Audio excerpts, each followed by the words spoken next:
Selepas Jepun menyerah kalah, British memperkenalkan pentadbiran tentera yang dikenali sebagai British Military Administration ataupun dikenali sebagai BMA di Tanah Melayu. Pentadbiran tentera British yang baru dikenali sebagai Pentadbiran Tentera British atau British Military Administration ataupun BMA di Tanah Melayu, manakala di Sabah dan Sarawak pula, Pentadbiran Tentera British di Borneo dikendalikan oleh tentera Australia yang dikenali sebagai British Borneo Civil Affairs Unit BBCAU. British Military Administration BMA di Tanah Melayu diarahkan oleh Sir Lord Mountbatten. Matlamat BMA adalah untuk memulihkan keamanan dan menguatkuasakan undang-undang, menghapuskan perkembangan ideologi komunis yang disebarkan oleh PKM, yang ketiga mewujudkan mahkamah jenayah bagi membicarakan kes-kes jenayah, yang keempat menyediakan bekalan makanan dan keperluan harian yang mencukupi, yang kelima mengawal perkembangan pergerakan nasionalisme radikal, dan yang terakhir memulihkan kembali Tanah Melayu agar sebuah kerajaan awam dapat diwujudkan. Kemudiannya adalah pendaratan tentera British di Tanah Melayu, iaitu bermula pada 8 September 1945, tentera British tiba di Johor Bahru. Pada 9 September 1945, tentera British mendarat di Pantai Morib. 10 September 1945, 7 unit pasukan tentera bergerak bagi menguasai bandar-bandar dan kawasan kampung. Pendaratan tentera British yang seterusnya adalah pada 12 September 1945, Timbalan Unit Hal Ehwal Awam H.C. Willan tiba di Kuala Lumpur dan menubuhkan ibu pejabat. Pada 13 September 1945 pula, 2 unit pasukan tentera dari Selangor tiba di Kuala Lumpur. 1 unit pasukan tentera dihantar ke Negeri Sembilan dan Melaka tiba di Seremban. Pada 17 September 1945 pula, 1 unit pasukan tentera tiba di Kelantan melalui Pulau Pinang.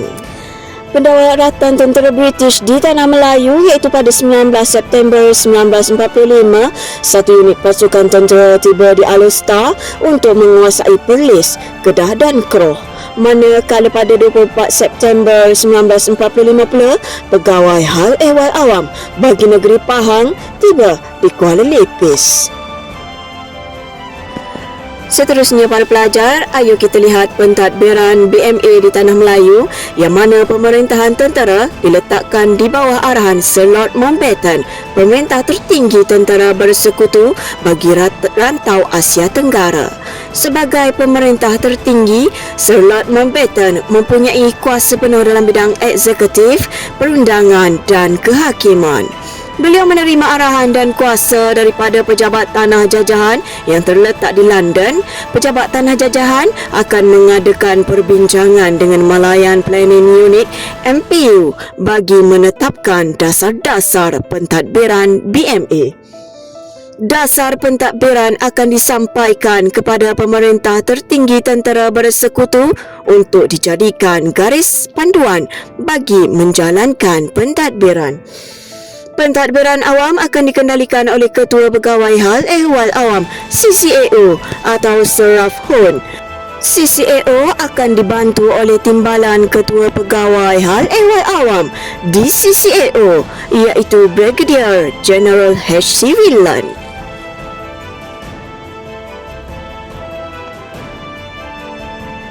Para pelajar, ayo kita lihat langkah pemulihan di bawah pentadbiran BMA. Yang pertama, BMA menamatkan penguasaan PKM, memujuk PKM dan MPAJ serahkan senjata, mengawal ketegangan kaum, melakukan pemulihan sosioekonomi, memulihkan perkhidmatan awam, memulihkan institusi pendidikan dan memulihkan kemudahan infrastruktur.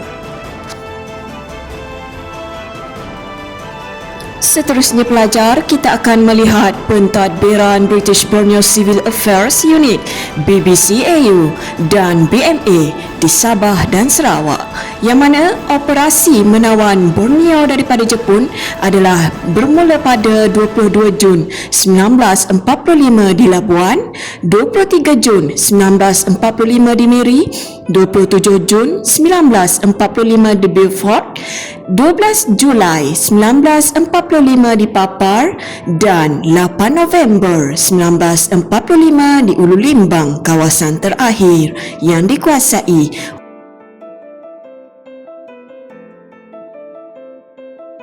Di bawah pentadbiran BBCAU terdapat 6 bahagian wilayah Borneo British, iaitu bahagian Kuching, bahagian Sibu, bahagian Miri, bahagian Brunei Labuan, bahagian Jesselton dan bahagian Sandakan.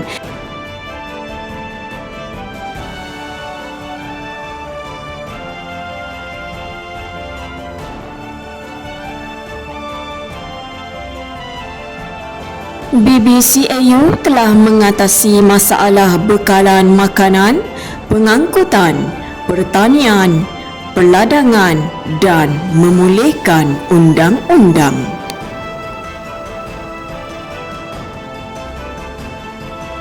Pentadbiran BMA di Borneo British pula adalah terdiri daripada 2 kategori, iaitu di Sarawak, Brunei dan juga di Brunei, Labuan dan juga Borneo Utara, yang mana di Sarawak telah ditadbir oleh Kolonel H.H. Goss, dan di Brunei, Labuan dan Borneo Utara pula telah ditadbir oleh Kolonel RGPN Kombe.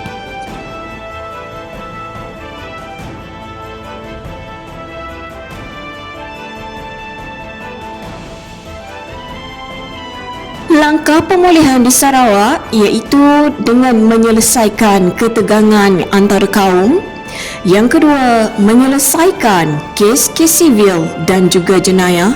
Yang ketiga, memulihkan perkhidmatan kesihatan. Yang keempat, membaiki kemudahan infrastruktur. Yang kelima, menyusun semula perkhidmatan polis. Yang keenam, memulihkan sistem pendidikan. Dan yang terakhir, memulakan perkhidmatan pos dan juga telegraf. Langkah pemulihan di Sabah pula adalah dalam aspek pertanian, perkhidmatan kesihatan, jabatan kastam, jabatan pendidikan, jabatan perundangan, jabatan kehakiman, pasukan polis North Borneo, jabatan ukur tanah, perkhidmatan pos, Jabatan Kerja Raya, Jabatan Perbekalan, Jabatan Telekomunikasi dan Jabatan Perbendaharaan. Seterusnya para pelajar, cikgu akan memberikan satu kerja rumah, iaitu satu soalan esei yang perlu disiapkan oleh para pelajar dengan melihat kepada modul efektif soal jawab Sejarah Malaysia STPM semester 1, iaitu dengan soalannya huraikan langkah-langkah yang diambil oleh British Borneo Civil Affairs BBCAU dan British Military Administration BMA bagi memulihkan keamanan dan pentadbiran awam di Sarawak. Sila tuliskan jawapan dan hantar kepada guru, kepada cikgu untuk semakan selanjutnya.